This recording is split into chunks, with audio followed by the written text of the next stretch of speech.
ಇಡೀ ವಿಶ್ವದಲ್ಲಿ ಎಲ್ಲ ದೇಶಗಳ ಮೇಲೆ ಏನು ಹಿಡಿಬೇಕು ಅಂತಕ್ಕಂಥ ಏನು ಮನಸ್ಥಿತಿ ಏನು ಟ್ರಂಪ್ಗಿದೆ, ಇವತ್ತು ಅರಬ್ ಕಂಟ್ರೀಸ್ಗಳ ಮೇಲೆ, ಇರಾನ್ ಮೇಲೆ, ಇಸ್ರೇಲ್ ಜೊತೆ ಸೇರಿಕೊಂಡು ಅರಬ್ ಕಂಟ್ರೀಸ್ ಮೇಲೆ ಏನು ಇವತ್ತು ಇಡೀ ಪ್ರಪಂಚದಲ್ಲೇ ರಂಜಾನ್ ನಡೀತಾ ಇದೆ.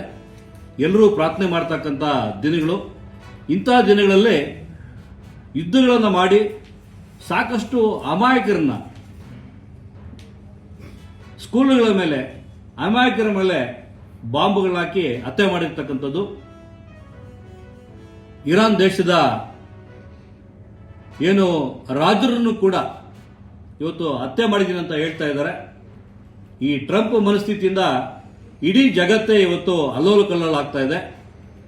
ಮುಂಬರುವ ದಿನಗಳಲ್ಲಿ ಏನಾದ್ರೂ ಪ್ರಪಂಚಕ್ಕೆ ಆಘಾತ ಆಗ್ತಕ್ಕಂಥದ್ರೆ ಈ ಒಂದು ಟ್ರಂಪ್ ಅಂತ ಮನಸ್ಥಿತಿ ಇರ್ತಕ್ಕಂಥ ನಾಯಕರಿಂದ.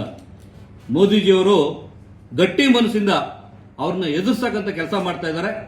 ನಮಗೆ ಮುಂದಿನ ದಿನಗಳಲ್ಲಿ ಇಡೀ ಭಾರತದ ನಾಯಕರಾಗಿದ್ದ ಮೋದಿಜಿಯವರೇ ವಿಶ್ವ ನಾಯಕನ ಆಗ್ತಕ್ಕಂಥದ್ದು ಮುಂದಿನ ದಿನಗಳಲ್ಲಿ ಇದೆಲ್ಲ ನೋಡಿದ್ರೆ ಆಗ್ತಕ್ಕಂಥದ್ದು ನಡೀತದೆ.